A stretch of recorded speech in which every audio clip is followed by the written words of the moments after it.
হয়ে যায়। এজন্য জামাতে সালাত পড়বেন তো। তার মানে 1 নম্বরে পেলাম মসজিদ বানানো, 2 নম্বরে পেলাম মসজিদে যে জামাতে নামাজ পড়া, 3 নম্বরে মসজিদের সাথে হৃদয়টারে ঝুলিয়ে রাখা। মসজিদের সাথে হৃদয়টা ঝুলে থাকবে। 7 শ্রেণীর ব্যক্তিকে আল্লাহ তাআলা কিয়ামতের দিন আরশের নিচে ছায়া দিবে। এর মধ্যে 1 শ্রেণীর ব্যক্তি ওই ব্যক্তি যে ব্যক্তির হৃদয়টা সবসময় মসজিদের সাথে ঝুলে থাকে, লেগে থাকে। জোহরের নামাজ পড়ে খালি টেনশন, কিরে আসরের সময় কখন হবে। আসর পরে চিন্তা করে মাগরিবে আমি কই থাকবো, তখন মসজিদ থাকবে কই, নামাজটা হবে কিনা।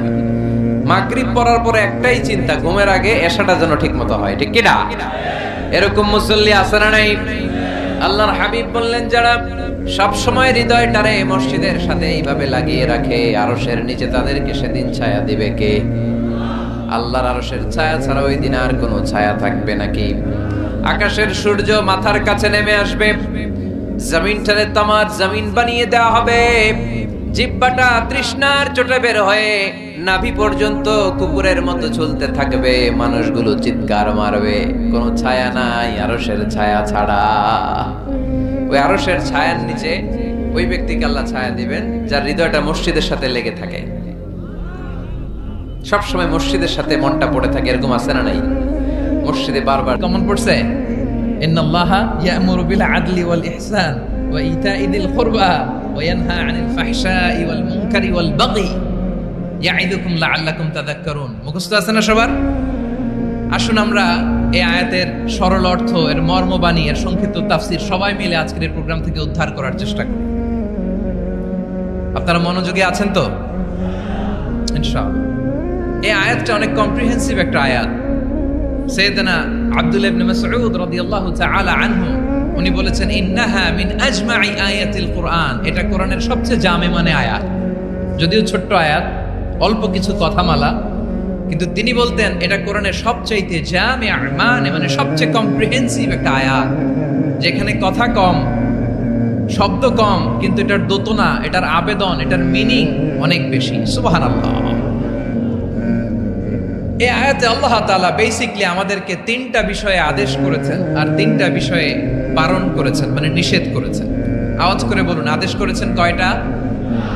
প্রিয় চট্টলার ভাইয়েরা, আমার মতো এই যে 3 আঙ্গুল উঁচু করে বলেন, আদেশ করেছেন কয়টা?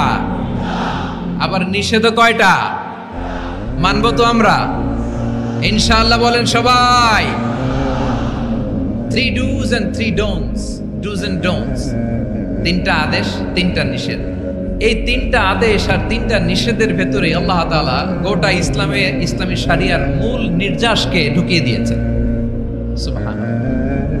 এই ছোট্ট একটা আয়াতে গোটা ইসলামী শরিয়ার, the gist, the cream of the creams, গোটা ইসলামী শরিয়ার মূল নির্যাসকে আল্লাহ ঢুকিয়ে দিয়েছেন। 3টা আদেশ আর 3টা নিষেধ। আসুন আমরা সরাসরি কোরআন থেকে শুনি, সবাই পড়ুন। আউযু বিল্লাহি মিনাশ শাইতানির রাজীম। বিসমিল্লাহির রাহমানির রাহিম। ইন্নাল্লাহা ইয়া'মুরু বিল আদলি ওয়াল ইহসানি ওয়া ইতা'i যিল কুরবা ওয়া ইয়ানহা আনিল ফাহশাই ওয়াল মুনকারি ওয়াল বাগি ইয়া'ইযুকুম লা'আল্লাকুম তাযাক্কারুন।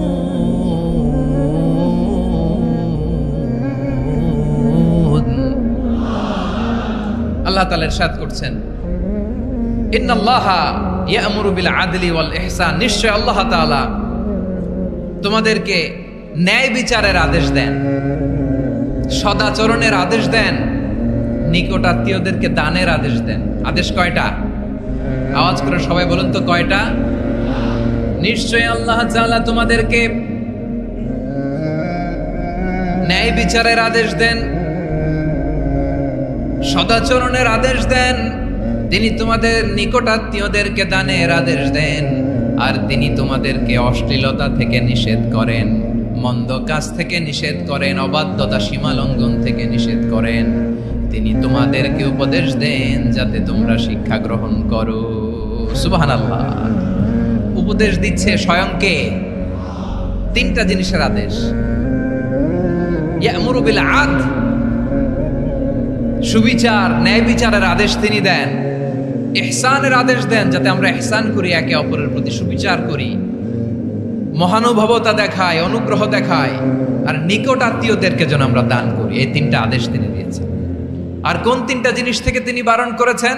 অশ্লীলতা, ফাহশা, মুনকার, মানে সব মন্দ আর অসৎ কাজ, এগুলো থেকে তিনি আমাদেরকে বারণ করেন। ওয়াল বাগি, অবাধ্যতা, সীমা লঙ্ঘন, এই তিনটা কাজ থেকে তিনি আমাদেরকে বারণ করেন। তিনি আমাদেরকে উপদেশ দেন, স্বয়ং আল্লাহ তাআলা আমাদেরকে উপদেশ দেন, যাতে করে আমরা শিক্ষা গ্রহণ করি। সুবহানাল্লাহ পড়ে।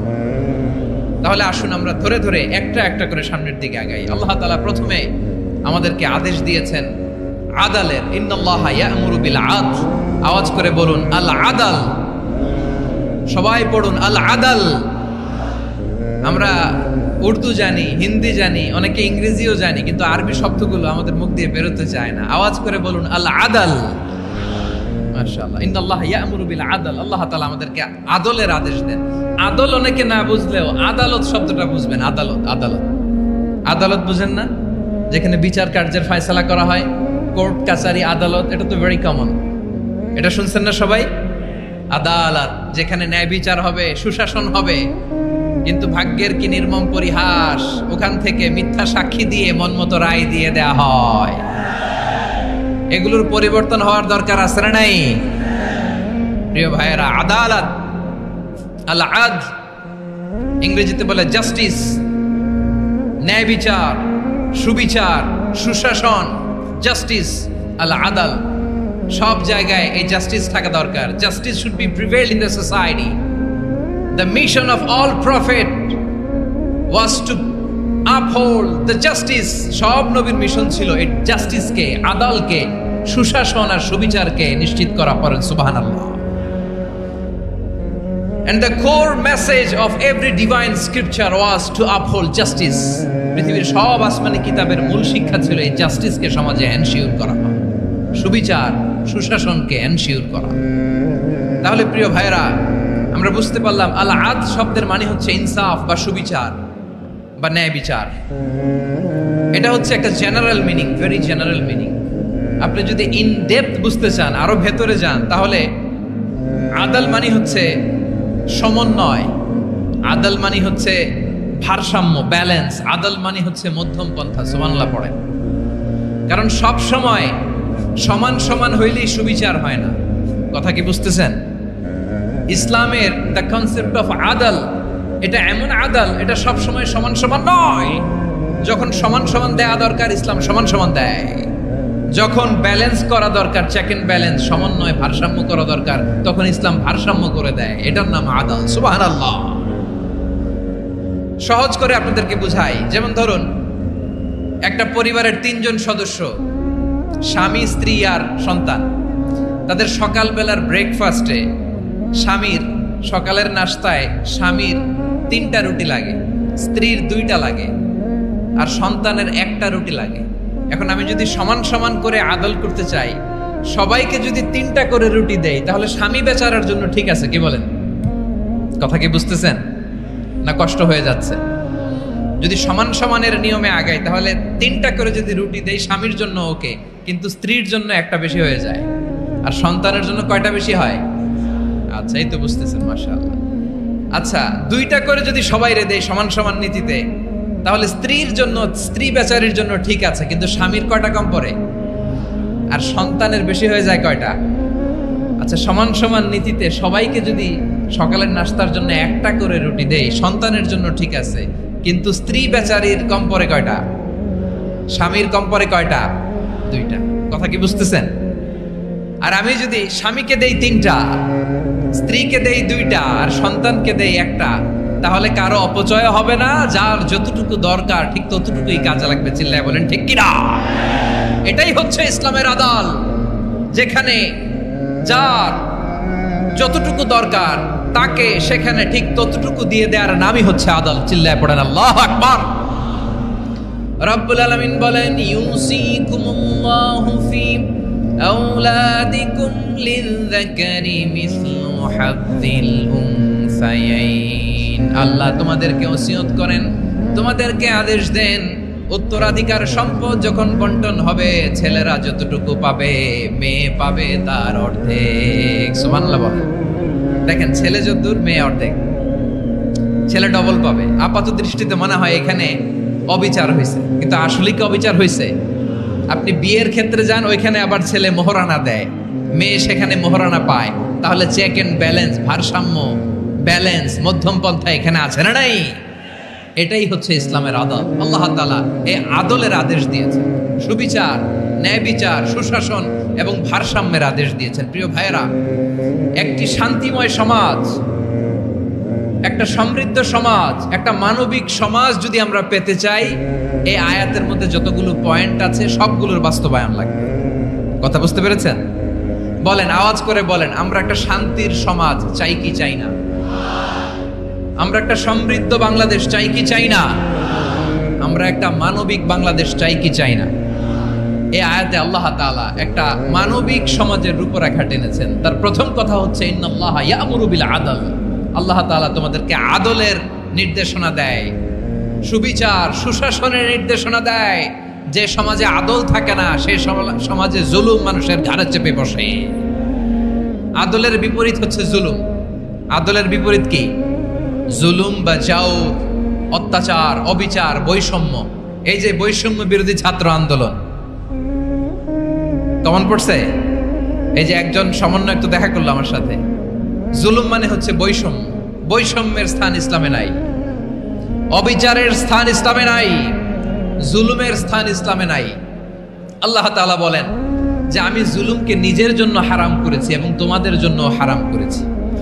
বিশ্বনবী ফরমান, আল্লাহ তাআলা বলেন হাদিসে কুদসিতে, ইয়া ইবাদি ইন্নী হারামতুয যুলমা আলা নাফসি ওয়া জাআলতুহু বাইনাকুম মুহাররামান ফালা তাযালামু। আমার গোলামেরা শোনো, নিশ্চয় আমি আল্লাহ তাআলা জুলুমকে আমি আমার উপরে হারাম করেছি, অনুরূপভাবে জুলুম করাকে তোমাদের উপরেও হারাম করেছি। ফলে ফালা তাযালামু, তোমরা একে অপরের সাথে জুলুম করো না।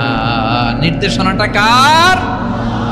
খবরদার, জুলুমের সাথে আমাদের কোনো সম্পর্ক নাই। আল্লাহ তাআলা আদলের আদেশ দিয়েছেন, আদালতের আদেশ দিয়েছেন, সুশাসনের, ন্যায় বিচারের আদেশ দিয়েছেন। ইন্নাল্লাহা ইয়ামুরু বিল আদল। আমাদেরকে আদল প্রতিষ্ঠা করতে হবে। জুলুমের সাথে ইসলামের কোনো সম্পর্ক নাই। আল্লাহ তাআলা জালিমদের জন্য কঠিন শাস্তি প্রস্তুত করে রেখেছেন। যারা এই আদলকে ভুলন, ঠিক কখন রাত কিচ্ছু জানে না, কখন দিন কখন রাত কিছু জানে না, বছরের পর বছর কেটে গিয়েছে।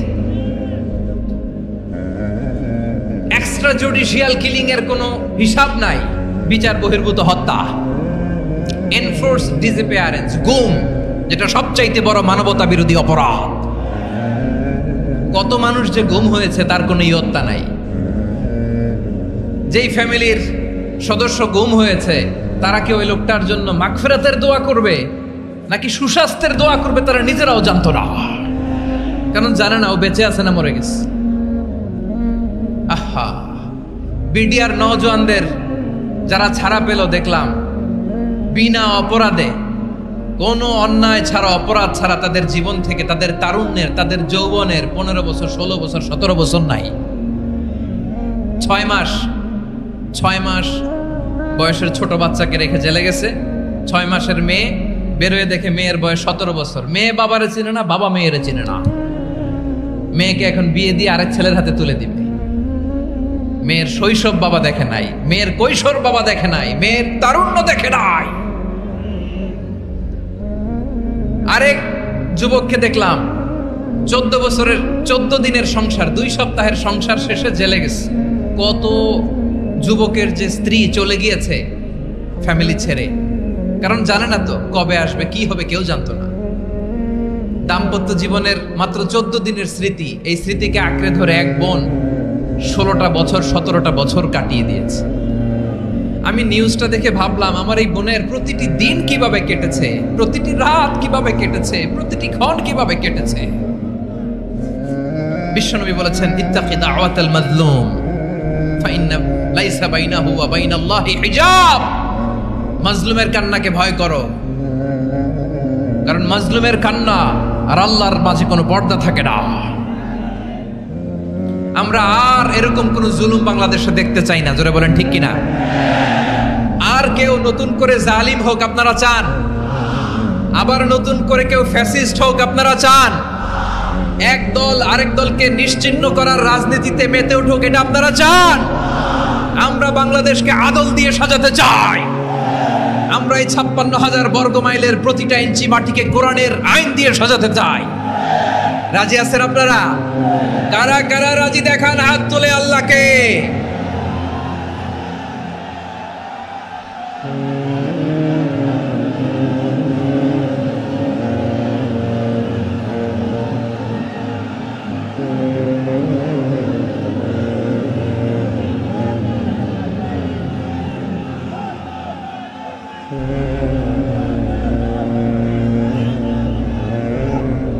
আমার প্রিয় বীর চট্টলার তৌহিদি মুসলমান, আমরা আর নতুন করে কেউ জালিম হোক এটা চাই না, নতুন করে আবার কেউ ফ্যাসিস্ট হোক আমরা চাই না, এক দল আরেক দলকে নিশ্চিহ্ন করার রাজনীতি করুক আমরা চাই না। আমরা সুশাসনের বাংলাদেশ চাই, আমরা মানবিক বাংলাদেশ চাই, আমরা একটা সমৃদ্ধ বাংলাদেশ চাই, আমরা বিশ্বের বুকে সম্মান নিয়ে মাথা উঁচু করে দাঁড়াতে চাই, ঠিক কিনা বলেন? আল্লাহ বললেন, এটা যদি তোমরা চাও, একটা সমৃদ্ধ সমাজ যদি বিনির্মাণ করতে চাও, মানবিক সমাজ যদি বিনির্মাণ করতে চাও, আমি তোমাদেরকে সেজন্য প্রথমে আদালতের নির্দেশ দিলাম। ইন্নাল্লাহা ইয়া'মুরু বিল আদল, নিশ্চয় আল্লাহ তাআলা তোমাদেরকে ন্যায় বিচার সুশাসন এটার আদেশ দেন। সুবহানাল্লাহ।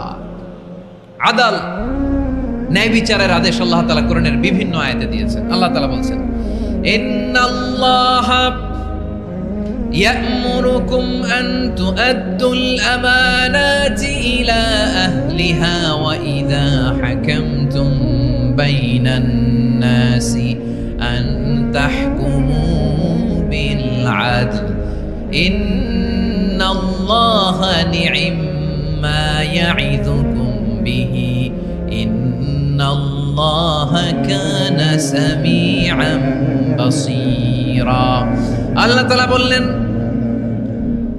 আল্লাহ আদেশ দিচ্ছেন, যে ব্যক্তি আমানতের হকদার তার হাতে তোমরা আমানত পৌঁছে দাও, আর যখন তোমরা বিচার কার্য করবে, বিচার ফয়সালা করবে, আদালতের সাথে করো। সুবহানাল্লাহ বলেন। ওয়া ইযা হাকামতুম বাইনান নাসি আন তাহকুমু বিল আদল, আদালতের সাথে করবা। আল্লাহ তাআলা বলেন, যারা জাজ হবে, বিচারক হবে, তাদের যদি বাদী বিবাদীর কারো সাথে শত্রুতা থাকে, কারো সাথে যদি কোনো ধরনের রেষারেষি থাকে, আল্লাহ বলেন বিচার কার্য করতে যে ওই শত্রুতা রেষারেষির কারণে আদালতের বাইরে যে অবিচার করে বিচার করো না। ওয়ালা ইয়াজরিমান্নাকুম শানাআনু কওমিন আলা আল্লা তা'দিলু ই'দিলু হুয়া আকরাবু লিত-তাকওয়া ওয়াত্তাকুল্লাহা ইন্নাল্লাহা খাবীরুম বিমা তা'মালুন। খবরদার কোন জাতির প্রতি, কোন গোষ্ঠীর প্রতি, কোন গোত্রের প্রতি আক্রোশ যেন তোমাদেরকে ন্যায় বিচার থেকে দূরে সরিয়ে না দেয়, বরং আমি আল্লাহর আদেশ হলো ই'দিলু, তোমরা আদল করো, ন্যায় বিচার করো, সুবিচার করো, সুশাসন প্রতিষ্ঠা করো। হুয়া আকরাবু লিত-তাকওয়া, এটাই তাকওয়ার সবচেয়ে কাছাকাছি। সুবহানাল্লাহ বলেন। কোরআনের বিভিন্ন আয়াতে আল্লাহ তাআলা স্পেসিফিকলি ধরে ধরে বিচার করার সময় আমরা যেন আদল করি সেটা বলেছেন। কোরআনের কোন কোন জায়গায় আল্লাহ তাআলা এই আল আদল শব্দটা ব্যবহার করেছেন। আবার একই জিনিস ইনসাফ, সুবিচার, সুশাসন, ন্যায় বিচার, ন্যায় পরায়ণতা বুঝাতে আল্লাহ তাআলা কখনো কখনো আল কিসত শব্দটা ব্যবহার করেছেন। আওয়াজ করে সবাই বলুন আল কিসত। প্রিয় ভাইরা, সবাই আওয়াজ করে আমার সাথে সাথে বলুন আল কিসত। আল্লাহ তাআলা বলেন, ওয়া ইন হাকামতা ফাহকুম বাইনাহুম বিল কিসতি ইন্নাল্লাহা ইউহিব্বুল মুকসিতিন। যখন তুমি বিচার করবে বিশ্বনবীকে উদ্দেশ্য করে অ্যাড্রেস করে বললেন, নবী হে, ইহুদিরা কোনো বিষয়ে মীমাংসার জন্য যদি আপনার দরবারে আসে, যদি বিচার করতে হয়, খবরদার অবিচার করবেন না। ফয়সালা যেটা করবেন কিসতের সাথে করবেন, ন্যায় পরায়ণতার সাথে করবেন, কারণ ইন্নাল্লাহা ইউহিব্বুল মুকসিতিন, নিশ্চয় আল্লাহ রাব্বুল ইজ্জাত ন্যায় পরায়ণশীলদেরকে বড্ড ভালোবাসেন। সুবহানাল্লাহ বলেন। ন্যায় পরায়ণ লোকদেরকে আল্লাহ তাআলা বড্ড ভালোবাসেন। অন্য আয়াতে আল্লাহ তাআলা বলছেন, وَنَضَعُ الْمَوَازِينَ الْقِسْطَ لِيَوْمِ الْقِيَامَةِ فَلَا تُظْلَمُ نَفْسٌ شَيْئًا, আমি কিয়ামতের দিন ন্যায় পরায়ণতার মানদণ্ড স্থাপন করব, যেটাকে আমরা মিজানের পাল্লা বলি। আল্লাহ বলেন, ন্যায় বিচারের মানদণ্ড কিয়ামতের ময়দানে আমি আল্লাহ স্থাপন করব। সেদিন কারো প্রতি বিন্দু পরিমাণ, এক চুল পরিমাণ অবিচার করা হবে না, কোনো অবিচার করা হবে না। সেদিন সুশাসন হবে, সুবিচার হবে, ন্যায় পরায়ণতার সাথে বিচার হবে। আওয়াজ করে পড়েন আল্লাহু আকবার। তাহলে প্রিয় ভাইরা, যে তিনটি বিষয়ে আল্লাহ তাআলা আমাদেরকে আদেশ দিয়েছেন, তার প্রথমটা হচ্ছে আদালত, ইনসাফ, সুবিচার, ন্যায় বিচার। এটা আমরা চাই কি চাই না? বিশ্বনবী ন্যায় বিচার, ন্যায় পরায়ণতা, সুশাসন প্রতিষ্ঠিত করেন কি করেন নাই? আপনারা বিশ্বনবীর সিরাত যারা পড়েছেন, আপনি দেখবেন বিশ্বনবীর সিরাতের পরতে পরতে, বাঁকে বাঁকে, সিরাতের বাঁকে বাঁকে এই আদালতের নমুনা মেলে। সুবহানাল্লাহ বলেন। ছোট্ট একটা নমুনা রাসূল সাল্লাল্লাহু আলাইহি ওয়াসাল্লামের আসসিরা আল আতরা থেকে ছোট্ট একটা নমুনা আপনাদের খেদমতে এখানে উপস্থাপন করি। বিশ্বনবী সাল্লাল্লাহু আলাইহি ওয়াসাল্লাম মক্কা বিজয় করলেন ৮ম হিজরিতে। মক্কা বিজয় শেষের দিনই কয়েক সপ্তাহ মক্কাতে অবস্থান করলেন। ইন দ্য মিন টাইম মক্কার একটা ভেরি প্রেস্টিজিয়াস এন্ড ডিগনিফাইড ফ্যামিলির নারী চুরিতে ধরা পড়ল। কিসে ধরা পড়ল? সবাই বলেন কিসে? আমাদের সমাজে আসেনি এটা? আছে? ছোট না বড়? হ্যাঁ, হিসাব করে শেষ করা যায় না। ৩.৫ লাখ কোটি টাকা নাই উন্নয়ন প্রকল্পের নামে। উন্নয়ন প্রকল্পের নামে ৩.৫ লাখ কোটি টাকা নাই। ৩.৫ লাখ কোটি টাকা লিখতে পারবেন আপনি? এক টানে লিখতে পারবেন? বুঝতেছেন কত বড় সংখ্যা? বনু মাখজুমিয়া গোত্রের এক নারী মক্কায় চুরিতে ধরা পড়ল। বলেন তো, চুরি করলে বিধান কি? কি কাটতে হবে? চুরির বিধান হলো হাত কেটে দাও। দাও সেটা গোপনে নয়, প্রকাশ্যে জনসম্মুখে হাত কেটে দাও। বনু মাখজুমিয়া গোত্রের নারী যখন চুরিতে ধরা পড়লো, সাহাবারা চিন্তায় পড়ে গেলেন। সবে মাত্র মক্কার লোকেরা কালিমা পড়ে মুসলমান হয়েছে, ইসলামের আইন কানুন তেমন জানে না, ইসলামী শরিয়ার সাথে বেশি পরিচিত নয়। এখন যদি বিশ্বনবী চুরির যেই বিধান এটা যদি কায়েম করে হাত যদি কেটে দেয়, না জানি মক্কার লোকেরা আবার বিগড়ে যায়, না জানি মক্কার লোকেরা আবার মুরতাদ হয়ে যায়, না জানি মক্কার লোকেরা ইসলাম থেকে দূরে সরে যায়। চলো চলো, সাহাবীরা মিলে পরামর্শ করলেন, চলো বিশ্বনবীর কাছে যে বলি, ও নবী, শুধু কেবলমাত্র একমাত্র এই নারীর জন্য চুরির হাত কাটার বিধানটা আপনি একটু থামিয়ে দেন। চুরির হাত কাটার যে বিধান এখানে একটু রহিত করে দেন, বাকিগুলা কইরেন মদিনাতে যে চলবে, কিন্তু মক্কায় এবারের জন্য মাফ করে দেন। কিন্তু কে বলবে? এই যে পরামর্শ, সাজেশন, এটা কে দিবে বিশ্বনবীর কাছে? সাহাবারা চিন্তায় পড়ে গেলেন। আল্লাহর নবীর সামনে দাঁড়িয়ে আল্লাহর দেয়া হুদুদ, আল্লাহর দেয়া বিধান থামিয়ে দেওয়া, মাফ করে দেওয়া, এই কথা বিশ্বনবীর সামনে বলার সাহস তো কেউ রাখে না। কেউ কেউ বলল, বিশ্বনবীর পালক পুত্র যায়েদ বিন হারেসার সন্তান উসামারে বিশ্বনবী নাতির মতো আদর করে, বড্ড বেশি ভালোবাসে উসামারে। এজন্য সাহাবারা উসামাকে বলতো হিব্বু রাসূলিল্লাহ, বিশ্বনবীর ভালোবাসা। কি বলতো? সাহাবীরা বললেন, বিশ্বনবীর ভালোবাসা হিব্বু রাসূলিল্লাহ, উসামারে পাঠাও। উসামারে বিশ্বনবী নাতির মতো স্নেহ করে, মায়া করে, ভালোবাসে। আমরা পারবো না, উসামা পারবে। সবাই মিলে ফুলিয়ে ফুসিয়ে ওসামাকে, ছোট্ট ওসামাকে রাজি করালো। ওসামা এমন এমন কথা যে তুমি বিশ্বনবীর কাছে বলতে হবে, পারবা নাকি? ওসামা বলে, পারবো। সাইয়েদনা ওসামা রাদিয়াল্লাহু তাআলা আনহু তরুণ সাহাবী বিশ্বনবীর কাছে গেলেন, যে বললেন, নবী, বনু মাখজুমিয়া গোত্রের এক নারী চুরিতে ধরা পড়েছে। এবারের জন্য কি এই মহিলাটারে মাফ করে দিলে হয় না? এবারের জন্য একটু ক্ষমা করা যায় না? নবী বিশ্বনবী বলেন, আতাশফাউ ফি হাদ্দিম মিন হুদুদিল্লাহ, তোমার এত বড় সাহস উসামা, তুমি আল্লাহর হাত, আল্লাহর দেয়া বিধান, এটার ব্যাপারে সুপারিশ করতে এসেছো? তোমরা কি জানো তোমাদের আগে যত কওম, যত গোত্র, যত জনপদ ধ্বংস হয়েছে তার কারণ ছিল তাদের মধ্যে গরিবরা অন্যায় করলে তারা বিচার করত, আর ধনীরা অন্যায় করলে তারা মাফ করে দিত। খবরদার! ওয়া আইমুল্লাহ লাউ আন্না ফাতিমাতা বিনতি মুহাম্মাদিন সারাকাত লাকাতা মুহাম্মাদুন ইয়াদাহা। বিশ্বনবী বললেন, ওরে ওসামা, বানু মাখজুমিয়ার ওই প্রেস্টিজিয়াস এন্ড ডিগনিফাইড ফ্যামিলির মেয়ে তো দূর কি বাত, অনেক দূরের কথা। জেনে রেখো ওসামা, আমার কলিজার টুকরা নয়নের পুটুলি ফাতেমাও যদি মক্কার জমিনে আজকে এই চুরির দায়ে ধরা পড়তো, আমি বিশ্বনবী মুহাম্মাদুর রাসূলুল্লাহ ধরে ফাতেমার ডান হাতটা কেটে দিতে এক বিলম্ব দেরি করতাম না। ইন্নাল্লাহা ইয়া'মুরু বিল আদল, আমাদেরকে জাস্টিস শিখায়। পশ্চিমারা আমাদেরকে ইনসাফ শিখায়, আমাদেরকে সুশাসন শিখায়। আর ইনসাফ, সুশাসন, ন্যায় বিচার, সুবিচার, জাস্টিস কারে বলে বিশ্বনবীর বায়োগ্রাফি থেকে জেনে নাও। এই ছিল বিষ্ণু ঈসা ইসলামের আদালতের নমুনা। আপনি যদি সাইয়েদনা ওমর ফারুকের জীবনের দিকে তাকান, এমন কঠোর, এমন বীর সেনানী ছিলেন। সাইয়েদনা ওমর ফারুক যদি রাস্তার এই মাথা দিয়ে হাঁটা শুরু করতেন, শয়তান ওমর ফারুককে দেখলে ওই রাস্তা রেখে দিয়ে অন্য রাস্তা দিয়ে হাঁটতো। সুবহানাল্লাহ। ওমর ফারুক রাদিয়াল্লাহু তাআলা কি পার্সোনালিটি ছিল, কি পার্সোনালিটি! আমাদের এলাকায় ছোট বাচ্চারা রাতে ভাত খেতে চায় না, আমার মেয়েটাও খেতে চায় না। এই এটা দিব, ওইটা দিব, আজকে মাহফিলে আসার সময় বলে দিছে লিস্ট করে এটা এটা আনতে হবে। তো ছোট্ট বাচ্চাদের অনেক বায়না থাকে, ওরা রাতে খেতে চায় না। তো মায়েরা বিভিন্ন ভয় দেখায়, এই বাঘ আসবে, বাঘ আসবে খাও, এই ভূত আসবে, ভূত আসবে খাও। আপনারা কি বলেন চট্টগ্রামে? কি আসবে? হ্যাঁ, ভূত, ভূত, ভূত আসবে, বাঘ আসবে, খাও খাও খাও, তাড়াতাড়ি খাও। তো বাচ্চারা এগুলো শুনে ভয়ে খেতে শুরু করে। মদিনার জমিনেও একই ঘটনা ঘটতো। মদিনার ছোট্ট ছোট্ট সোনামণিরা খেতে চাইতো না। তো মায়েরা বলতো, হা হুয়া ইয়াতি উমর, হা হুয়া ইয়াতি উমর, ওই যে ওমর আসতেছে, ওমর। ওমরে ফারুকের কথা শুনলে বাচ্চারা একেবারে ঠান্ডা। সুবহানাল্লাহ পড়বেন না?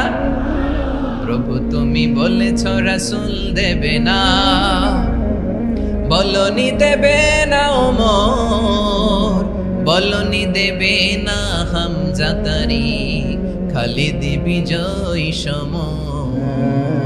প্রভু তুমি বলেছ রাসূল দেবে না, বলনি দেবে না ওমর, বলনি দেবে না হামজা তারি, খালিদ বিজয় সমর। প্রভু তুমি বলেছ রাসূল দেবে না। আল্লাহু আকবার। ওমর ফারুক রাদিয়াল্লাহু তাআলা ওনার কথা শুনলে গায়ের মধ্যে গুজবাম হয়, গায়ের পশমগুলো দাঁড়িয়ে যায়। সুবহানাল্লাহ বলেন। কি পার্সোনালিটি ছিল, কি ব্যক্তিত্ব ছিল! মুনাফিকরা ওমর ফারুককে জমের মতো ভয় পেতেন। শয়তান, খুদ শয়তান এই রাস্তা দিয়ে আসলে শয়তান অন্য রাস্তা দিয়ে হাঁটতো। ওমর ফারুক রাদিয়াল্লাহু তাআলা আনহুর জীবনে যদি দেখেন, তাহলে সেখানে আপনি আদালতের, ইনসাফের, সুশাসনের, জাস্টিসের নমুনা দেখতে পাবেন। কয়টা শুনবেন?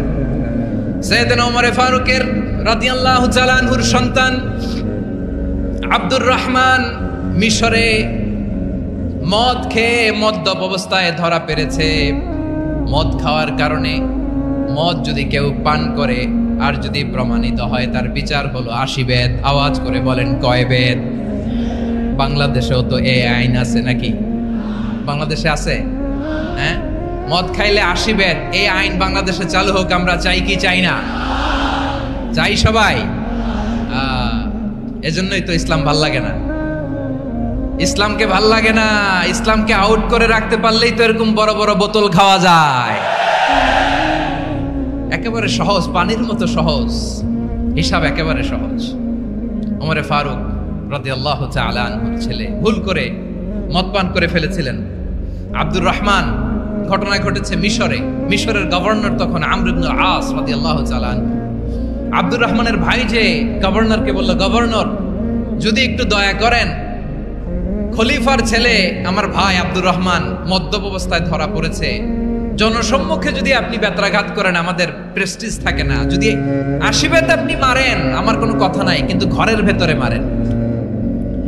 আব্দুর রহমানের ভাইয়ের সুপারিশ শুনে সাইয়েদনা ওমর ইবনে আস রাদিয়াল্লাহু তাআলা আনহু রাজি হয়ে গেলেন। ঘরের ভেতরে লোক চক্ষুর আড়ালে আশীর্বাদ তিনি মানলেন, কিন্তু ঘটনাক্রমে এই কথা লুকিয়ে লুকিয়ে ঘরের ভেতরে আশীর্বাদ মারার কথা সাইয়েদনা ওমর ফারুক মদিনা থেকে জানতে পারলেন। মদিনা থেকে তিনি ফরমান জারি করলেন, এই বিচার যেমনটি আমর ইবনে আস আদায় করেছে এটা প্রকৃতপক্ষে আদায় হয় নাই। আসো সবাই মদিনায় আসো, আমর ইবনে আস মদিনায় আসো, আব্দুর রহমানও আসো, সবাই আসো, জনসম্মুখে এই বিচার কার্যকর করতে হবে। সাইয়েদনা ওমর ফারুক মসজিদে নববীর পিলারের মধ্যে নিজের ছেলেকে বাঁধলেন, আবার জনসম্মুখে ৮০টা বেত তার গায়ের মধ্যে মারলেন। মাজমুয়ে ফাতাওয়া ইবনে তাইমিয়া রাহিমাহুল্লাহ উনি এটা নকল করেছেন, এটা সবচেয়ে বিশুদ্ধ মত। আর অনেক মত আছে, মারা গেছে কবরের উপর, ওগুলো বাদই দিলাম। কেমন খলিফা ছিলেন, কেমন খলিফা! পশ্চিমারা তোমরা জাস্টিস আমাদেরকে শেখাও, ইনসাফ কারে বলে সুশাসন আমাদেরকে তোমরা শেখাও। ওমর ফারুক রাদিয়াল্লাহু তাআলা ওই বিচারকে তিনি ধর্তব্য মনে করেন নাই। মদিনাতে এনে আবার জনসম্মুখে আবার ৮০ বেত মেরেছেন। মিশরে ওমর ফারুক রাদিয়াল্লাহু তাআলা আনহু আমর ইবনে আস-কে গভর্নর করে পাঠালেন। সেখানে আমর ইবনে আস-এর ছেলে একটা প্রতিযোগিতায় রানার আপ হয়েছে, এক মিশরি সেখানে চ্যাম্পিয়ন হয়েছে। রানার আপ বুঝতে পেরেছেন তো? রানার আপ সেকেন্ড হয়েছে, এক মিশরি হয়েছে চ্যাম্পিয়ন প্রথম। কিন্তু গভর্নরের ছেলে ও জিততে পারে নাই, ও রাগে ওই মিশরির গায়ের মধ্যে কয়েকটা লাঠি দিয়ে বাড়ি মেরেছে। মিশরি যে মদিনাতে ওমর ফারুকের কাছে বিচার দিলেন, আপনার গভর্নরের ছেলে অন্যায়ভাবে আমার গায়ে হাত তুলেছে। সাইয়েদনা ওমর ফারুক আবার ফরমান জারি করলেন, আসো মদিনাতে আসো। মিশরীকে ডাকলেন। ওই মিশরের গভর্নর আমর ইবনে আস রাদিয়াল্লাহু তাআলা আনহুকে ডাকলেন, তার ছেলেকেও ডাকলেন, সবাই বসে রইল। আমর ইবনে আস রাদিয়াল্লাহু তাআলা আনহু মাথা নিচু করে বসে আছেন, লজ্জায় কাচুমাচু। হায় হায়, আজকে আমার ছেলের কারণে আমিরুল মুমিনিন খলিফাতুল মুসলিমিন ওমর ফারুকের কাছে আমি জনসম্মুখে লজ্জিত হচ্ছি। সাইয়েদনা ওমর ফারুক বললেন, এই নাও লাঠি, গভর্নরের ছেলে তোমার মাথার মধ্যে যতগুলো বাড়ি মেরেছে, আজকে জনসম্মুখে তুমি অতগুলা বাড়ি মারো। মিশরি বলে, থাক, আপনি যে ডেকে আনছেন সবার সামনে এটা বলছেন, এতেই আমি খুশি। আল্লাহু আকবার! আপনার মহানুভবতা দেখে আমি খুশি, আর অপমানের দরকার নাই। ওমর ফারুক বলে, না, খবরদার, এই কথা মিশরি তুমি বলো না, মারো, যতগুলা বাড়ি মেরেছে মারো। বাধ্য হয়ে মিশরি আমর ইবনে আস-এর সামনে ওনার কলিজার টুকরা সন্তানের মাথার মধ্যে বাড়ি মারতে আরম্ভ করলেন। ঠিক যতগুলা বাড়ি গভর্নরের ছেলে আমর ইবনে আস-এর ছেলে মিশরির গায়ে মেরেছিল, মাথায় মেরেছিল, মিশরি গুনে গুনে ততটা মারলেন। এই দৃশ্য দেখে ওমর ফারুক রেগে মেগে আগুন, রাগের চোটে রাগ সামলাতে না পেরে, আর নিজেকে সামলাতে না পেরে মিশরিরে বললেন, ছেলেরে মারা শেষ হয়ে গেলে এবার বাবার টাক মাথার মধ্যে কয়েকটা বাড়ি মার। রাগের চোটে, আউট অফ অ্যাঙ্গার, রাগের চোটে, যে আমার পাঠানো গভর্নর আমর ইবনে আস তার ছেলেকে কেন তারবিয়া কেন শিক্ষা দিতে পারে না। ছেলেরে মারা হইলে এবার আমর ইবনে আসের মাথার মধ্যে দুইটা মারো, এটা রাগে বলেছেন, এটা শাস্তি হিসেবে না। সুবহানাল্লাহ পড়ে। তোমরা আমাদেরকে সুশাসন শিখাও, আমাদেরকে সুশাসন শিখাও। বিশ্বনবী বলেন, আদল এটা যেন তেন বিষয় না, এটা দিয়েই মানবিক সমাজ গড়তে হবে।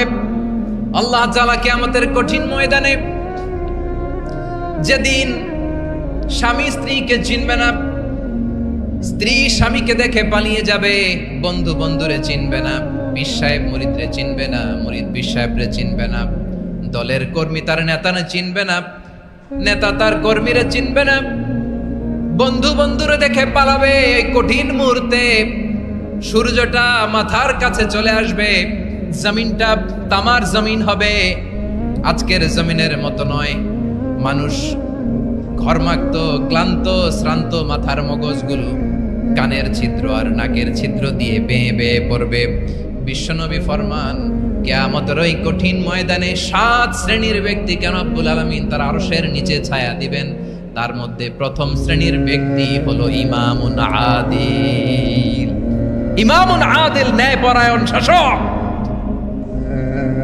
যে ইনসাফের সাথে বিচার করে, যে জাস্টিস সমাজে সার্ভ করে, যে সুশাসন নিশ্চিত করে, ওই ইমামুন আদিল। আদিল শব্দটা বুঝছেন না? ইন্নাল্লাহা ইয়া'মুরু বিল আদল, পাইছেন? আদিল। 7 শ্রেণীর ব্যক্তিকে আল্লাহ তাআলা সুশীতল আরশের নিচে ছায়া দিবেন, যেদিন তার দেয়া ছায়া ছাড়া কোনো ছায়া থাকবে না। এর প্রথম হচ্ছে ইমামুন আদিল, ন্যায়পরায়ণ শাসক। চিল্লায় বলেন সুবহানাল্লাহ। আবার বিশ্বনবী বললেন, ইন্নাল মুকসিতিনা ইনদাল্লাহি আলা মানাবিরা মিন নূর আন ইয়ামিনির রহমান। কিয়ামতের দিন যারা ন্যায়পরায়ণ হিসেবে আল্লাহর সামনে দাঁড়াবে, কিয়ামতের দিন রব্বুল আলামিন তার আরশের ডান দিকে ওই ন্যায়পরায়ণ লোকদের জন্য আরশের ডান দিকে একটা নূরের মিম্বারে তাদেরকে বসার সুযোগ করে দিবে। আল্লাহর আরশের ডান দিকে ন্যায়পরায়ণ লোকদের জন্য আল্লাহ তাআলা নূরের মিম্বার বানাবে। 4টেখানি কথা মনে করেছেন? আল আদাল, জাস্টিস। ইন্নাল্লাহা ইয়া'মুরু বিল আদল। আল্লাহ তাআলা এই আদালতের নির্দেশনা দেয়, সুবিচার, সুশাসন। প্রিয় ভাইয়েরা, এটা আমরা বাংলাদেশে চাই কি চাই না?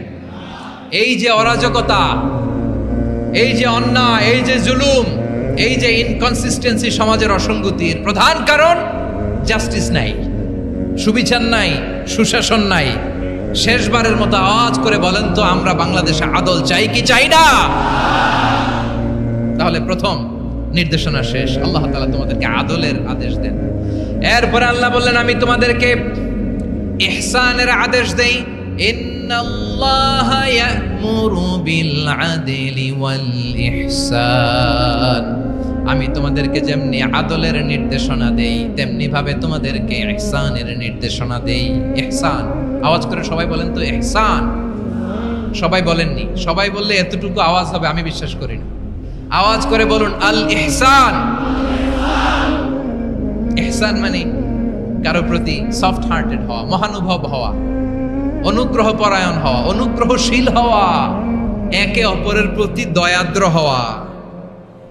একে অপরের প্রতি দয়াদ্র, অনুগ্রহশীল হওয়া ছাড়া মানবিক সমাজ কঠিন কালেও গঠন করা সম্ভব না।